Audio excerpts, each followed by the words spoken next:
Detrás de mí hay un monumento a un hombre que vivió hace 200 años. Él nació en un lugar típico, con padres comunes, y murió de una manera demasiado común antes de cumplir 39 años. Pero él no fue un hombre típico. Él fue llamado por Dios a ser su profeta. Cristo habló de él, ángeles lo visitaron, él tradujo escrituras antiguas y la publicó. Por medio de él, el mundo aprendió del plan de Dios para sus hijos. Él construyó comunidades, edificó templos y entregó la palabra de Dios a miles antes de su trágica muerte en 1844. ¿Quién fue este hombre? Su nombre era José Smith. Millones hoy en día lo llaman el profeta de la restauración. A pesar de que él nació aquí en Sharon, Vermont, hace 200 años, sabemos que su misión especial era conocida por antiguos profetas mucho antes de su nacimiento.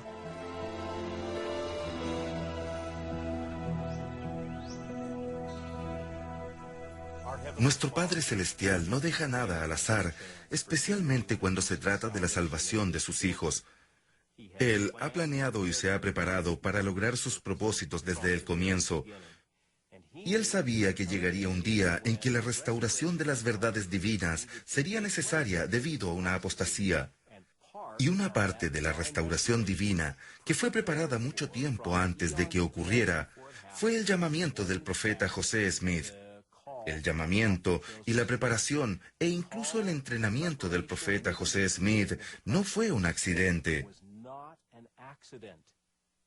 Mucho antes de que se establecieran los cimientos de la tierra, en los consejos de la eternidad se decretó que él, José Smith, sería el hombre que, en la última dispensación de este mundo, habría de llevar a la gente la palabra de Dios y recibiría las llaves y el poder del sacerdocio del Hijo de Dios. El Señor había estado observándolo, y observando a su padre, y al padre de su padre, y a sus progenitores hasta Abraham, y aún desde Abraham hasta el diluvio, y desde el diluvio hasta Enoc, y desde Enoc hasta Adán. El Señor ha observado esa familia y esa sangre mientras ha circulado desde su fuente original hasta ese hombre. Él fue preordenado en la eternidad para que presidiera esta última dispensación.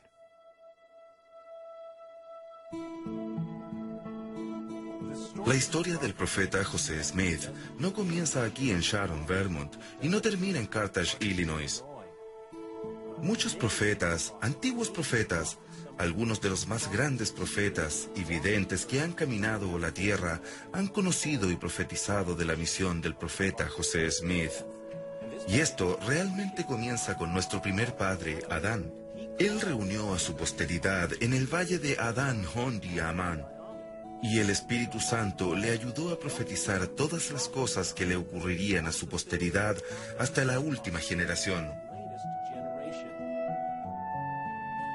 En esa conferencia, Enoc fue el escriba y mantuvo los registros. Enoc habló de la labor de los últimos días, del recogimiento de Israel desde las 4 partes de la tierra, de la construcción de la Nueva Jerusalén, del establecimiento de Sión y de la segunda venida de Jesús, y profetizó acerca de un libro que saldría de la tierra que testificaría de Jesucristo y de la resurrección.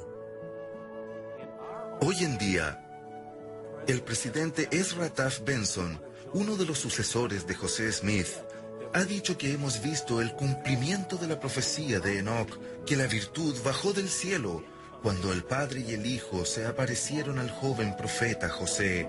Y la verdad literalmente salió de la tierra cuando el libro de Mormón fue sacado y traducido por el profeta y después puesto a disposición de todo el mundo.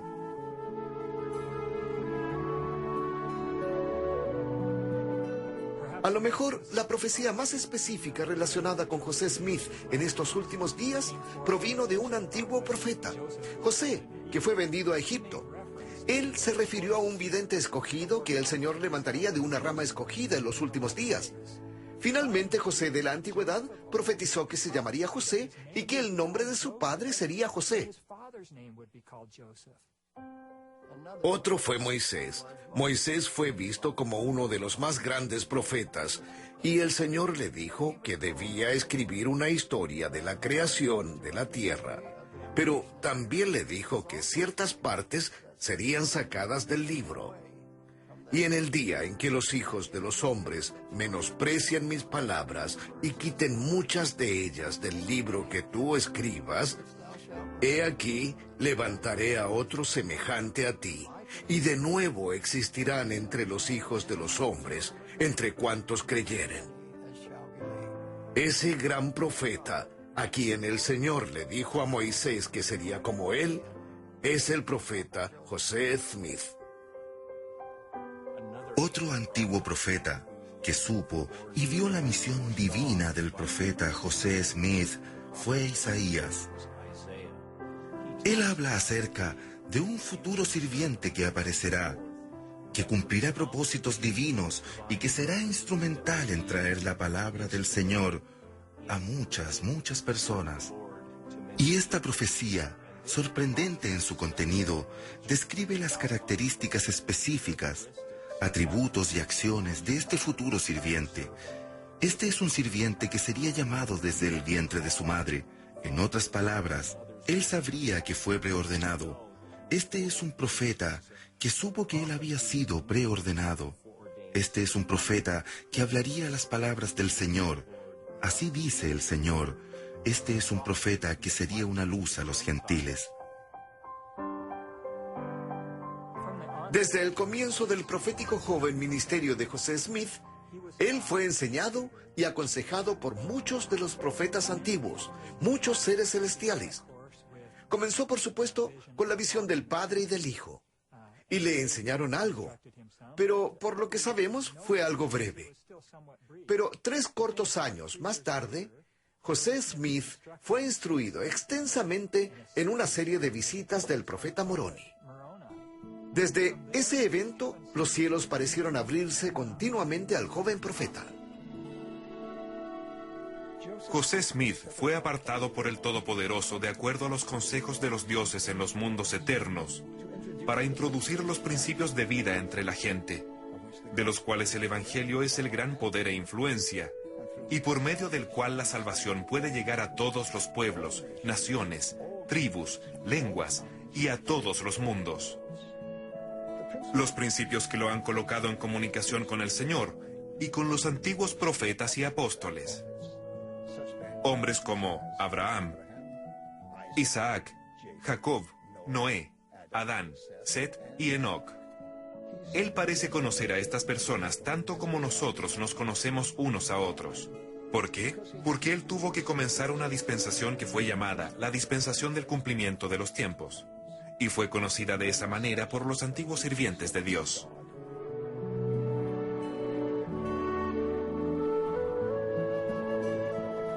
No solo fue el profeta José Smith preparado desde las eternidades para ser el profeta de la restauración, pero muchas otras cosas tenían que ser preparadas para que la restauración fuera exitosa. El Señor preparó no solo eventos, sino también individuos. Hombres como Martín Lutero, Ulrich Zwingli y John Calvin fueron todos preparados.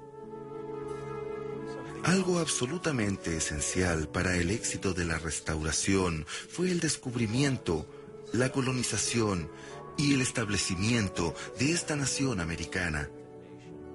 Nuestro Padre Celestial y su Hijo Jesucristo son responsables del establecimiento de esta nación americana para proveer las libertades necesarias para que el Evangelio fuera restaurado y para que el Evangelio restaurado de Jesucristo pudiera florecer y crecer. Nosotros también somos los beneficiarios de esto, los recipientes de los que han pagado un alto precio para que podamos disfrutar de las libertades que tenemos.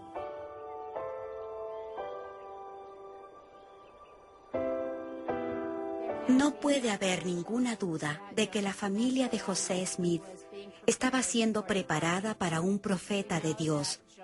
Sabemos que José tuvo varios ancestros que vinieron a bordo del Mayflower.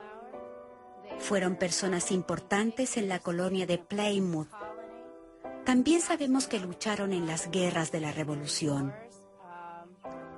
Eran patriotas, pero también eran exploradores. Uno de ellos se llamaba Asael Smith. Él tuvo el privilegio de recibir una revelación que le dijo que alguien nacería en su posteridad y que literalmente cambiaría el pensamiento religioso. El ancestro Smith de José Smith fue Robert Smith, quien vino a Nueva Inglaterra. Llegó a Boston en 1638. Él se quedó en Topsfield, al norte de Boston, y la familia vivió allí cerca de 200 años. El abuelo de José Smith fue Asael Smith, y Asael fue un individuo muy interesante, que creció con la tradición de las congregaciones. Sin embargo, él fue un pensador independiente. También fue un universalista, lo que significa que él creía que Dios finalmente salvaría a todas las personas. Y José Smith, padre, siguió sus pasos en este universalismo. Y así José Smith heredó una tradición de independencia, una tradición de anticipación, una tradición que era más amplia que la religión tradicional de Nueva Inglaterra, que creía que Dios se acercaría a todas las personas. Cuando uno considera la influencia de los antepasados de José Smith, uno debe también considerar a sus ancestros maternos, a la familia Mack. Ebenezer Mack emigró de Escocia en 1669 a Nueva Inglaterra buscando guía espiritual, al igual que prosperidad económica. Desafortunadamente no le resultaron los planes a Ebenezer y perdió la mayor parte de sus bienes financieros. Como consecuencia, su hijo Salomón, quien fue el abuelo de José Smith, estuvo limitado como joven y fue motivado a buscar alguna forma de riqueza durante su vida. Desafortunadamente esto no resultó, pero Salomón continuó buscando algún tipo de estabilidad financiera y espiritual y llegó a New Hampshire, buscando establecer a su familia y lograr algún tipo de estabilidad.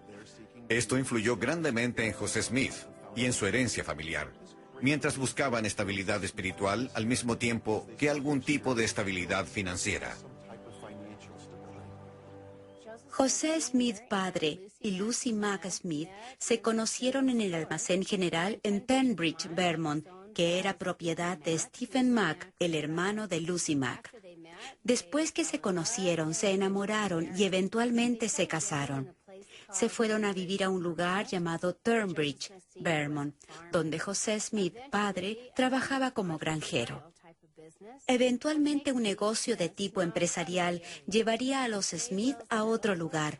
Se asentaron por un tiempo en un lugar llamado Royalton y también en Randolph, antes de quedarse finalmente en una hacienda arrendada que pertenecía a Salomón Mack, en un lugar llamado Sharon, condado de Windsor, Vermont. Para cuando llegaron a ese lugar ya tenían 3 hijos, Alvin, Hiram y Sophronia. Fue en un frío día en Sharon, Vermont, que José Smith hijo nació de José Smith padre y Lucy Mack, el 23 de diciembre de 1805.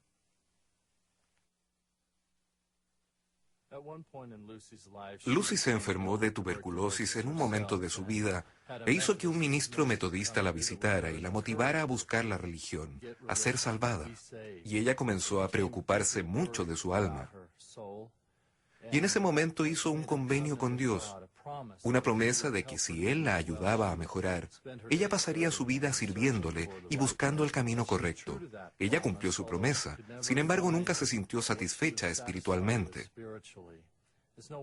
No es sorpresa entonces que su hijo José heredara el mismo deseo de salvación, pero también heredó su insatisfacción con las alternativas de adoración en ese tiempo. Lucy Mack Smith, la madre del profeta, dejó muchos registros históricos de su familia. Ella menciona 7 sueños de su esposo en Nueva Inglaterra y en Nueva York durante un periodo de 8 años, justo antes de que José Smith comenzara a recibir sus visiones. El padre del profeta estaba buscando una caja en un sueño y en otro sueño el fruto de un árbol, muy parecido al sueño de Leí en el libro de Mormón. Esto muestra el denominador común de todos estos sueños, que él estaba buscando la voluntad de Dios, el camino de Dios y el favor de Dios.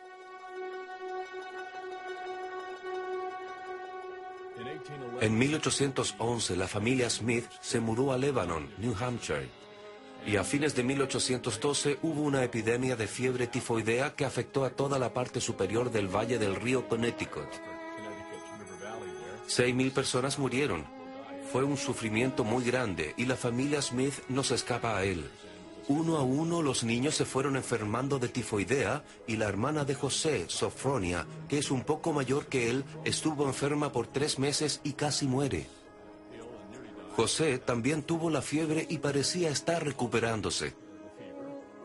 Pero la fiebre se movió hacia su brazo y pierna y se convirtió en un serio caso de osteomielitis. Luego, él debería pasar por 4 operaciones importantes antes de curarse.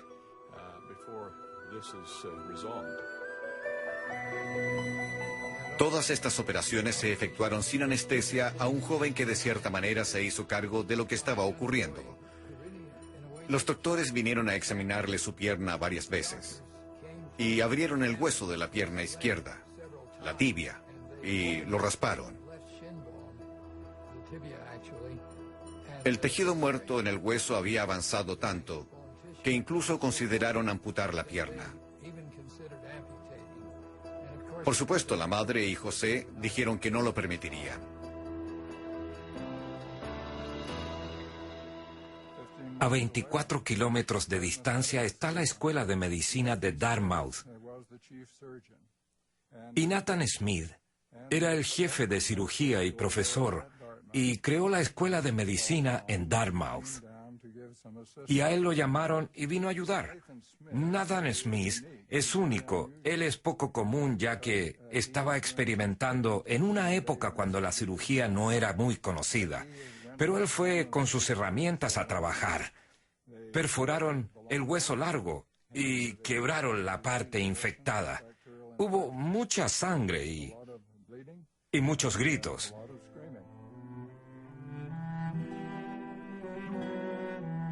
Lucy había salido de la casa cuando comenzaron a quebrar huesos. Ella regresó al escuchar los gritos y vio esta inusual escena sangrienta.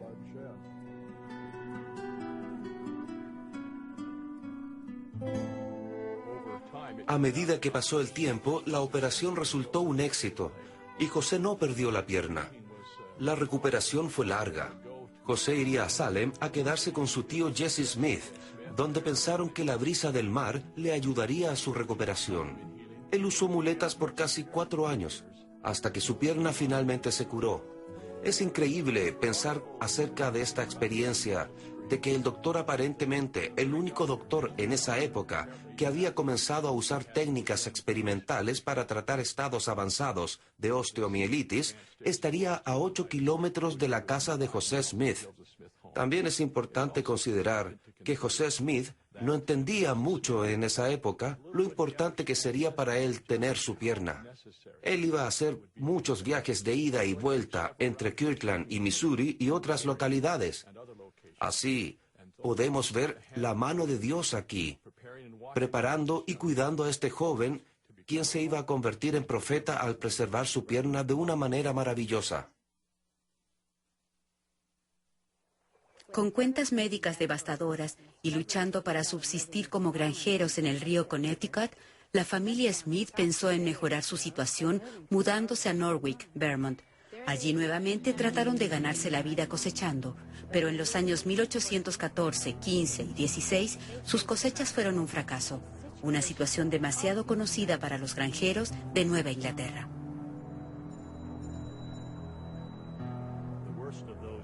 El peor de esos años fue 1816, debido a que durante ese verano, desde el 8 de junio hasta el 1 de septiembre, hubo 4 fuertes heladas durante la época de verano.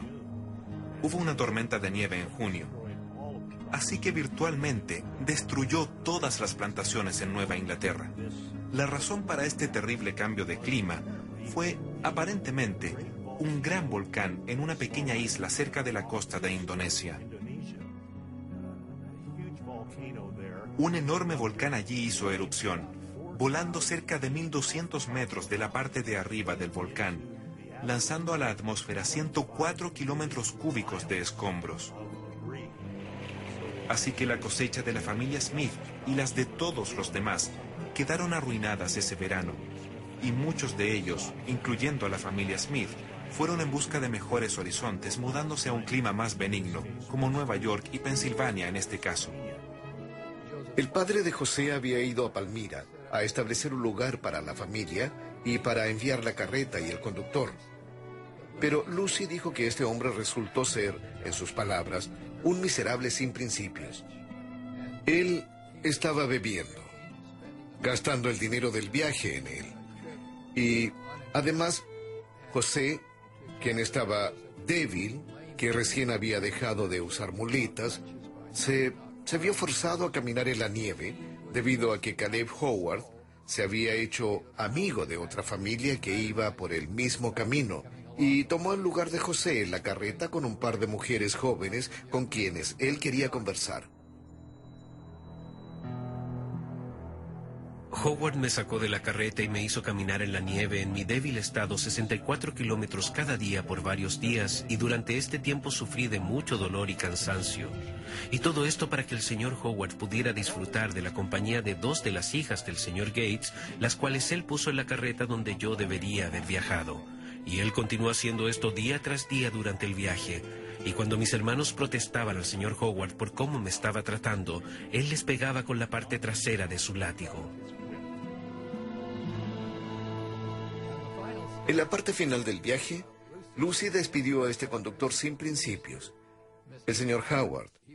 Él se iba a ir con el equipo y la carreta de ella. Pero Lucy llamó a un grupo de personas que estaban en la taberna y lo echó diciéndole que era un ladrón y que ya no necesitaba de sus servicios.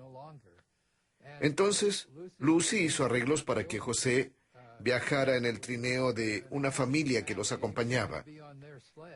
Y, de manera muy vengativa, alguien le pegó a José y lo botó en la nieve. Y José dijo que quedó botado encima de su propia sangre hasta que un extraño lo recogió y lo llevó con él a Palmira. De cuando ellos se reunieron en Palmira, Lucy tiene un retrato muy conmovedor de los niños junto a su padre llorando y abrazándolo al reunirse como familia. La familia era la fortaleza del profeta. Su familia fue llamada, igual que el profeta, a traer la restauración del Evangelio.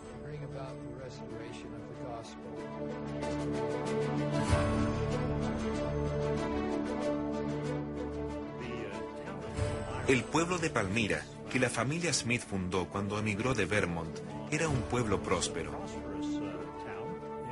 Tenía una población de cerca de 2.500 personas y muchos negocios exitosos. Una de las razones por que Palmira era próspero era que se encontraba justo en la ruta que había sido establecida para la construcción del canal Erie. El canal Erie conectaría el río Hudson en el lado este con el lago Erie en el lado oeste. Tendría 584 kilómetros de longitud y pasaría justo por Palmira, así que era un lugar prometedor. El canal fue una bendición y un problema, ya que trajo muchas personas de caracteres dudosos, algunos que trabajaban en el canal y algunos en otras capacidades. Pero algunas personas referían a Palmira como la gran zanja de la iniquidad.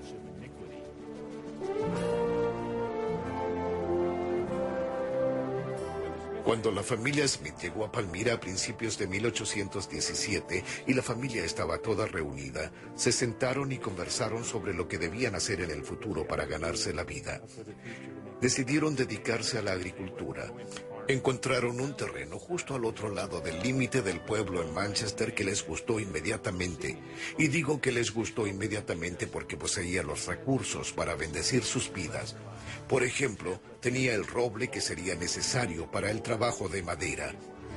Tenía sauces a lo largo del arroyo que corría todo el año por el terreno para sacar material para aros, plantas de colas de gato, de material para sellar puntas, barriles, etc. Era una tierra con una suave pendiente para crear un huerto. Era una buena tierra para plantar trigo, maíz y todos los cultivos que las personas plantaban en ese tiempo. Trigo negro, centeno, calabazas, etc. En el momento de mudarse hacia el límite del pueblo y anticipando que comprarían las 40 hectáreas, construyeron una cabaña antes de cambiarse desde el pueblo. La cabaña estaba como 15 metros dentro del límite del pueblo, del lado de Palmira. Era una estructura de 2 habitaciones en el nivel principal, la cocina y otra habitación que ellos llamaban la mejor habitación. Con el tiempo agregarían una pequeña habitación por detrás de la casa, hecha de tablas que compraron en un aserradero. Parece que construyeron esta pequeña habitación preparándose para el nacimiento de la pequeña Lucy, la última de sus hijas, la que completaría la familia del padre y la madre Smith y 9 hijos e hijas. En el piso de arriba había un desván, una estructura de medio piso, a la cual uno subiría por una empinada escalera, con 2 habitaciones, una para los niños y una para las niñas. A pesar de ser un hogar pequeño, era acogedor y cómodo para la familia Smith.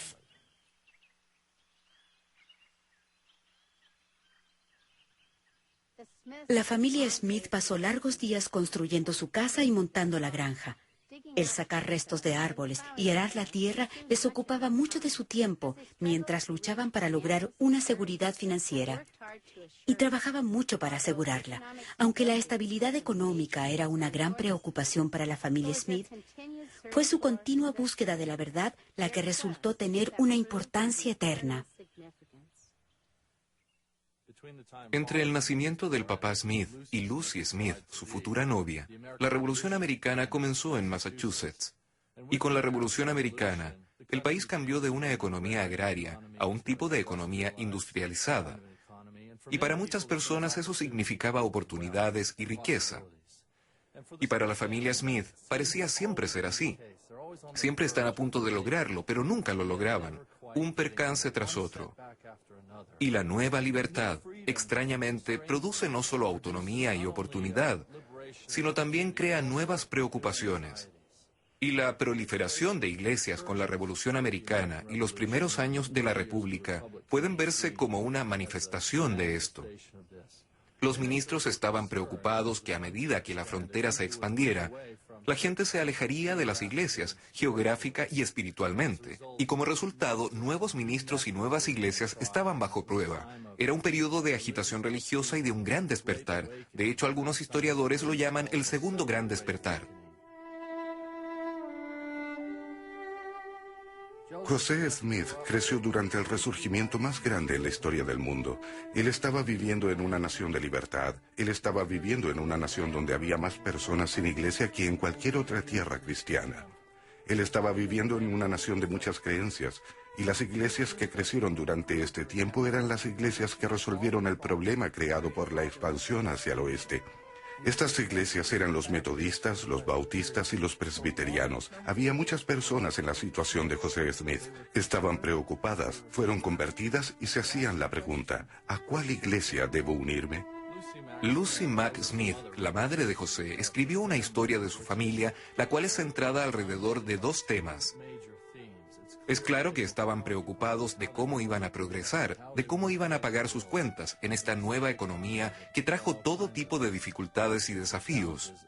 Y también es claro que estaban preocupados con la espiritualidad, de cómo se iban a salvar, en cuál iglesia debían participar, cuál iglesia poseía el verdadero evangelio como estaba escrito en el Nuevo Testamento. José Smith, por supuesto, crece y se convierte en un hombre joven. Él creció de los 10 a los 12 años mientras vivían en Palmira, y dice que es en este tiempo cuando comienza a pensar más seriamente sobre el tema de la religión. Alrededor de los 12 años comencé a pensar seriamente con respecto a todas las cosas importantes en relación al bienestar del alma inmortal. Habiendo sido influenciado con respecto al tema de la religión y mirando a distintas creencias, no sabía quién tenía la razón o quién no, pero consideré que era muy importante para mí estar en lo correcto en asuntos de consecuencias tan eternas. Mi mente se angustiaba en extremo ya que comencé a sentirme culpable de mis pecados. Y al escudriñar las Escrituras encontré que la humanidad no se acercó al Señor, pero que ellos habían apostatado de la verdadera y viviente fe, y que no había ninguna sociedad o denominación edificada sobre el Evangelio de Jesucristo como está escrito en el Nuevo Testamento. Y me sentí triste por mis propios pecados y por los pecados del mundo.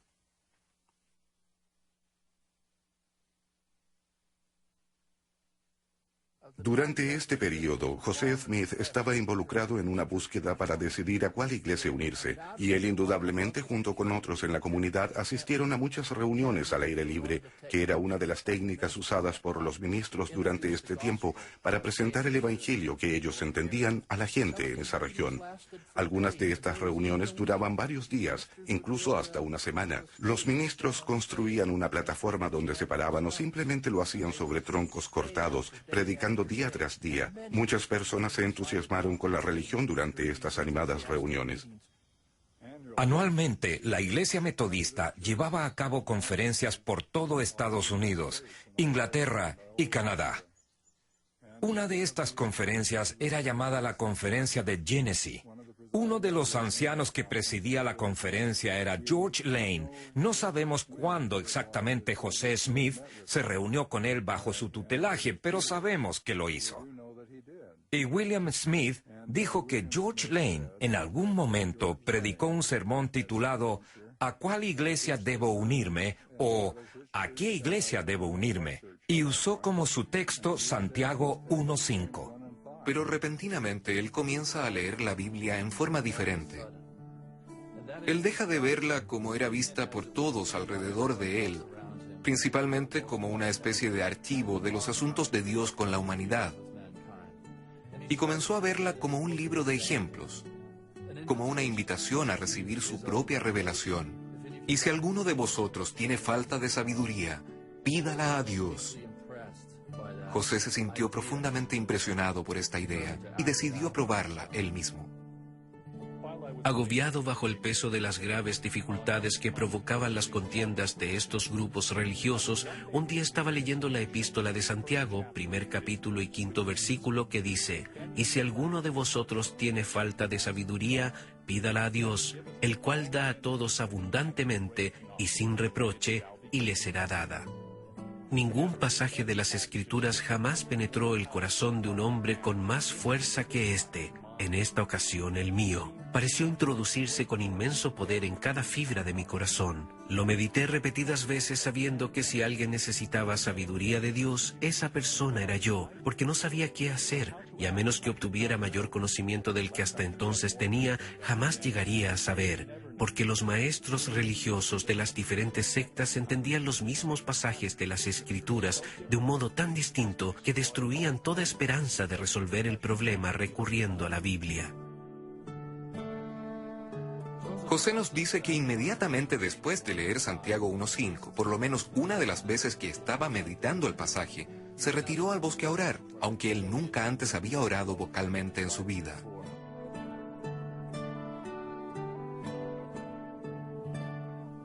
Fue a principios de la primavera de 1820 que él tuvo la visión en el bosque, o en la arboleda, o en el arbusto, como Oliver Cowdery lo llamaba.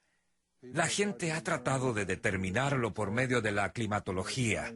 Han tratado de determinarlo incluso por medio del movimiento de la savia en el arce de azúcar con relación a su congelamiento y al derretimiento y movimiento del arce de azúcar. Creo que solo podemos decir que probablemente ocurrió a fines de marzo o a principios de abril como una posibilidad. Tenemos referencias de José saliendo de la casa y yendo no muy lejos de la vivienda familiar, hacia un bosque. Una referencia dice, a un lugar donde habían estado cortando árboles el día anterior, donde el hacha de José todavía estaba enterrada en un tronco. José Smith aprendió inmediatamente cuando fue a la arboleda que el poder del mal es real y fuerte. Pero también aprendió que el poder de Dios es más poderoso. Después que José llegó a la arboleda, se arrodilló y entonces se asustó. Escuchó un ruido, se levantó y miró a su alrededor. No vio nada. Se arrodilló nuevamente en oración y entonces se apoderó de él una fuerza que lo dominó. Pensó que iba a ser destruido.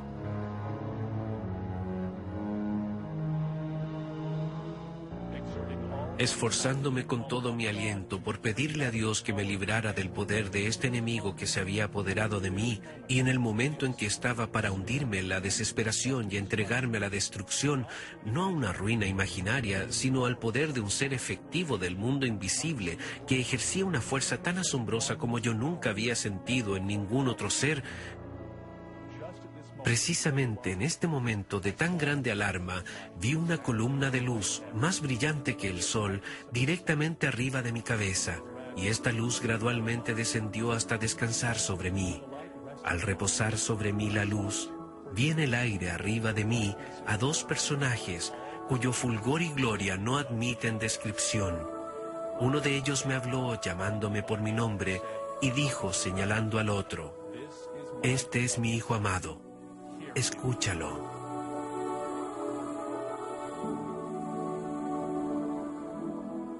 José tenía dos preguntas cuando fue al bosque a orar. Primero, ¿cuál iglesia era la correcta? ¿A cuál debía unirse? Mi objetivo al recurrir al Señor para saber cuál de todas las sectas era la verdadera, a fin de saber a cuál unirme. Por tanto, luego que me hube recobrado lo suficiente para poder hablar, pregunté a los personajes que estaban en la luz arriba de mí cuál de todas las sectas era la verdadera, porque hasta ese momento nunca se me había ocurrido pensar que todas estuvieran en error y a cuál debía unirme. Se me contestó que no debía unirme a ninguna porque todas estaban en error. Y el personaje que me habló dijo que todos sus credos eran una abominación a su vista, que todos aquellos profesores se habían pervertido, que con sus labios me honran pero su corazón lejos está de mí, enseñan como doctrinas los mandamientos de los hombres teniendo apariencia de piedad, mas negando la eficacia de ella.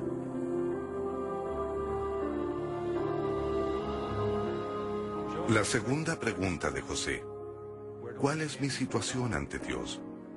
Él estaba muy preocupado acerca de su situación con respecto a la salvación. ¿Era él aceptado por el Señor? Él me habló diciendo: José, mi hijo, tus pecados te son perdonados. Ve por tu camino, camina por mis estatutos y obedece mis mandamientos. He aquí, yo soy el Señor de gloria. Fui crucificado por el mundo para que todos los que crean en mi nombre puedan tener vida eterna. Que el Padre y el Hijo se le aparecieran y que el Hijo lo instruyera, que sus pecados fueran perdonados, debe haber sido un sentimiento maravilloso y tranquilizador para José.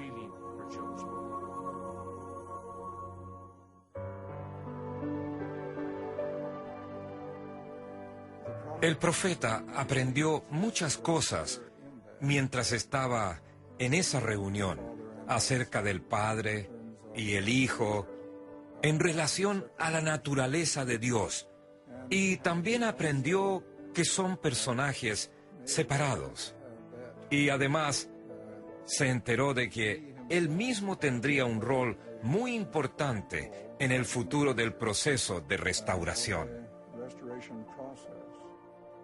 La primera visión del profeta José Smith cambió el perfil del mundo religioso para siempre. Cuando el profeta salió de la arboleda sagrada, él había aprendido algunas verdades muy importantes que no habían sido conocidas por siglos. Él aprendió que Dios contesta oraciones. Aquí podemos ver una revelación personal que ha sido dada a un joven que se preparó para recibirla. Una de las cosas que aprendió fue que Dios nuestro Padre Celestial y su Hijo Jesucristo son seres verdaderos y tangibles. Ellos viven en lejanos cielos, que pueden contestar oraciones, y que el Padre y el Hijo tienen una apariencia similar, que el Padre y el Hijo están interesados en los seres humanos en forma individual, que el Padre nos conoce por nombre. José aprendió que la Trinidad no es un concepto etéreo o filosófico, pero que hay miembros específicos de la Trinidad, o se podría decir la presidencia del cielo.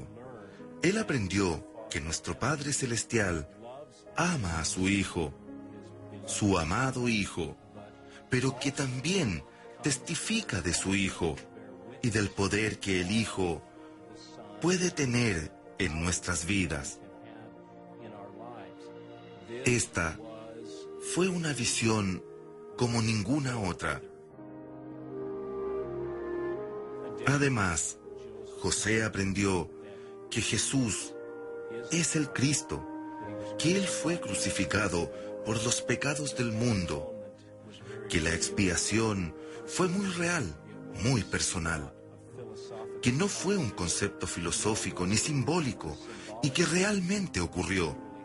José aprendió que sus pecados pueden ser borrados y esta primera visión ocurrió en un lugar de verdad, en un tiempo real. El presidente Gordon B. Hinckley ha dicho que la arboleda sagrada, donde José tuvo su primera visión, es la joya de los lugares históricos de la Iglesia, porque es el único lugar donde sabemos que el Padre y el Hijo vinieron y que se les aparecieron a un ser mortal. Y esto es algo único y será algo único en el mundo para los que sigan las enseñanzas del profeta José Smith.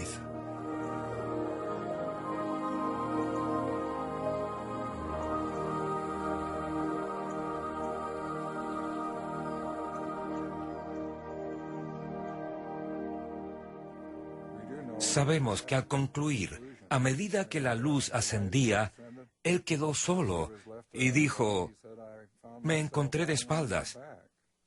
Él estaba sin duda física y mentalmente agotado por la experiencia. Cualquiera sea el caso, él se levantó y regresó a su casa. Y todavía en un estado un poco atontado, se apoyó en la mesilla de la chimenea. Y su madre entró y le dijo, ¿pasa algo, José? Y él le dijo, todo está bien. Me siento bastante bien. Pero he sabido a satisfacción mía que el presbiterianismo no es verdadero. Él no está individualizando a una religión en particular. Él le habría dicho eso a su madre sobre cualquier denominación. Aquí hay un intento de aconsejar a su madre, de hacerle saber, ya que ella es presbiteriana. Creo que él mantuvo las instrucciones que recibió la arboleda en forma privada y no las compartió mucho. Él las compartió con el ministro metodista y aparentemente con otros también. Pero él dijo en su relato de 1832 que nadie le creyó. Pienso que él conllevó esta carga sobre sus hombros solo. Y debe haber sido un desafío y una experiencia muy difícil para él. Una experiencia que le ayudó a madurar. Parece que desde los años más tiernos de mi vida el adversario sabía que yo estaba destinado a perturbar y molestar su reino. De lo contrario, ¿por qué habían de combinarse en mi contra los poderes de las tinieblas? ¿Cuál era el motivo de la oposición y persecución que se desató contra mí casi desde mi infancia? Aunque no era yo sino un muchacho desconocido y apenas entre los 14 y 15 años de edad, y tal mi posición en la vida que no era un joven de importancia alguna en el mundo, sin embargo los hombres de elevada posición se fijaban en mí lo suficiente para agitar el sentimiento público en mi contra y provocar con ello una encarnizada persecución. Y esto fue en general entre todas las sectas. Todas se unieron para perseguirme. En aquel tiempo me fue motivo de seria reflexión, y frecuentemente lo ha sido desde entonces, cuán extraño que un muchacho desconocido de poco más de 14 años, y además uno que estaba bajo la necesidad de ganarse un escaso sostén con su trabajo diario, fuese considerado persona de importancia suficiente para llamar la atención de los grandes personajes de las sectas más populares del día, y a tal grado que suscitaba en ellos un espíritu de la más rencorosa persecución y vilipendio. Pero extraño no, así aconteció, y a menudo fue motivo de mucha tristeza para mí. Durante los 3 años y medio después de la primera visión de José, la familia Smith continuó trabajando en sus 40 hectáreas, limpiando la tierra y colocando una cerca. Plantaron cultivos y perforaron árboles para obtener azúcar de arce. Se ganaban la vida principalmente trabajando cada día y trabajando para otros cuando la oportunidad se presentaba. Seguramente durante ese periodo, el joven José había continuado estudiando la Biblia, tratando de entender su papel en el plan de Dios. En septiembre de 1823, José recibió ese entendimiento. Él comprendió que Dios tenía un trabajo para él. Han pasado 3 años desde la primera visión. Es domingo por la tarde del 21 de septiembre de 1823. José tiene 17 años. Nos gustaría tener más detalles de lo que José y su familia habían estado haciendo durante ese día, pero probablemente debido a su naturaleza religiosa, habrían dejado de lado su trabajo y habría sido un día de meditación, tal vez de leer las escrituras y de contemplación. José ha sido, obviamente, como él lo cuenta, motivado a meditar sobre su vida y sobre su posición frente a Dios, y esto lo llevaría a orar al Señor después que se fue a acostar esa noche. Encontrándome así en el acto de suplicar a Dios, vi que se apareció una luz en mi cuarto y que siguió aumentando hasta que la habitación quedó más iluminada que al mediodía, cuando repentinamente se apareció un personaje al lado de mi cama, de pie en el aire, porque llevaba puesta una túnica suelta de una blancura que excedía a cuanta cosa terrenal jamás había visto yo. Y no creo que exista objeto alguno en el mundo que pueda presentar tan extraordinario brillo y blancura. Sus manos estaban desnudas y también sus brazos un poco más arriba de las muñecas, y de igual manera sus pies, así como sus piernas, un poco más arriba de los tobillos. También tenía descubiertos la cabeza y el cuello, y pude darme cuenta de que no llevaba puesta más ropa que esta túnica, porque estaba abierta de tal manera que podía verle el pecho. No solo tenía su túnica esta blancura singular, sino que toda su persona brillaba más de lo que se puede describir, y su faz era como un vivo relámpago. El cuarto estaba sumamente iluminado, pero no con la brillantez que había en torno a su persona. Cuando lo vi por primera vez, tuve miedo, mas el temor pronto se apartó de mí. Fue un período cuando José comenzaría a reconocer que los ángeles no necesitan usar puertas o ventanas para entrar, y que no dejan hoyos en las paredes o en los techos al ir y venir. También reconocería y comprendería que solo van a ser vistos por quienes ellos quieren que los vean, y que su presencia no molestó a los demás, a sus hermanos que estaban con él, tal vez en el mismo cuarto. Y también nos damos cuenta que aprendió que cuando un ángel viene, llega con una misión y un objetivo.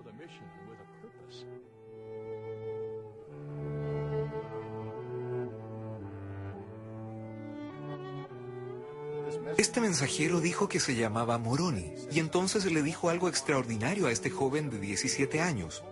Le dijo a José que entre las naciones, tribus, lenguas y pueblos se tomaría su nombre para bien y para mal, lo cual debe haber sorprendido a José. Él también le habló acerca de un libro que había sido escrito por los antiguos habitantes de América, y que él, Moroni, lo había depositado en un cerro cerca del hogar de José, y que este libro contenía la plenitud del Evangelio de Jesucristo. También le dijo a José que había un instrumento, las piedras para videntes, las cuales le ayudarían a traducir el libro. Después comenzó a citar las profecías del Antiguo Testamento, especialmente del libro de Malaquías, y más tarde de Isaías y del libro de los Hechos, y a decirle a José que él sería parte del cumplimiento de estas profecías en la Biblia. Después que Moroni le había mostrado a José en una visión dónde estaban escondidas las planchas, la luz comenzó a juntarse en derredor de Moroni, y él ascendió por un conducto de luz para salir del cuarto. Así, el ángel se aparecería 3 veces esa noche, repitiendo todo lo que le había dicho en la primera aparición y cada vez agregando una nueva información. Uno se podría preguntar ¿por qué 3 veces? Este modelo de repetición parece ser una manera que el Señor usa para reforzar e infundir principios importantes que Él quiere que sus servidores recuerden, y así parece ser con José. Además de repetir el mismo mensaje de las visitas anteriores, después del tercer mensaje, Moroni le da una advertencia a José Smith. Satán trataría de tentarme a causa de la situación indigente de la familia de mi padre, a que obtuviera las planchas con el fin de hacerme rico. Esto él me lo prohibió y dijo que al obtener las planchas no debía tener presente más objeto que el de glorificar a Dios, y que ningún otro motivo había de influir en mí sino el de edificar su reino. De lo contrario, no podría obtenerlas. Las entrevistas duraron toda la noche. Cuando el ángel Moroni se fue, estaba amaneciendo, y José tenía que ir a trabajar al campo con su padre. Él estaba agotado, y cuando él estaba tratando de trabajar, su padre se dio cuenta de que algo sucedía. Algo te sucede, José. Debes regresar a la casa y descansar. José no discutió, regresó a la casa, pero cuando al tratar de cruzar un cerco en el huerto, ni siquiera tenía las fuerzas para cruzar el cerco y cayó en el otro lado. Al despertar, alzó la vista y allí estaba el ángel Moroni una cuarta vez. Le repite a José el mismo mensaje que le había dado la noche anterior, pero le recordó que le había dado instrucciones de contarle a su padre acerca de las visitas. Entonces José le declara a su padre lo que había ocurrido, los mensajes que el ángel le había entregado. Y cuando lo hace, José Smith padre le cree y acepta todo lo que su hijo le contó. El padre de José era un hombre profundamente religioso. Sin embargo, él no había estado involucrado en las iglesias locales como, por ejemplo, su madre. Aún así, cuando el padre de José da una respuesta tan positiva, debe haber animado a José y le debe haber aliviado su carga, y también le debe haber dado ánimo para seguir adelante y hacer lo que el ángel le indicó. Y además, el apoyo del padre llevó a otros en la familia, a todos en la familia, de hecho, a entregarle su apoyo. José dejó a su padre e hizo el viaje al sur de 5 kilómetros a un cerro de un tamaño considerable, conocido ahora como el Cerro Cumorah. Él escaló hasta cerca de la cima donde él había visto en la visión que las planchas estaban escondidas en el costado occidental, no lejos de la cima. Cuando estaba allí, había una piedra que cubría la caja en la cual las planchas estaban depositadas. Se consiguió una rama que usó de palanca y habiendo quitado la tierra de la orilla, levantó la piedra y allí estaban las planchas. Él intentó sacarlas, pero recibió una sacudida. Trató 3 veces de obtener esas planchas.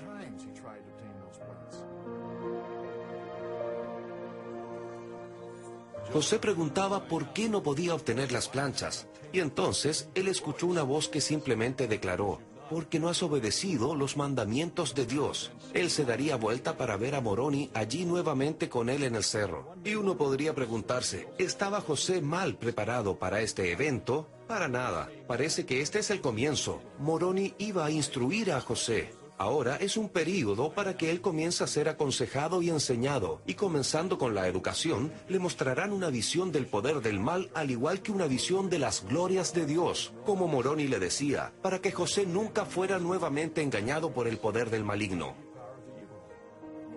Moroni viene y es un profundo educador del profeta José Smith. Él le enseña acerca de las cosas que van a ocurrir. Parte del ministerio de José, de lo que se va a esperar de José. Le enseña acerca de conceptos divinos que tendrán un impacto eterno en la familia.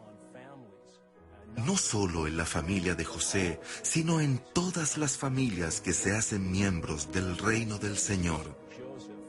Le enseña acerca de la naturaleza de cosas sagradas, y Moroni es, supongo, lo que uno llamaría el gran tutor del profeta José Smith durante esta primera etapa de la restauración del Evangelio de Jesucristo.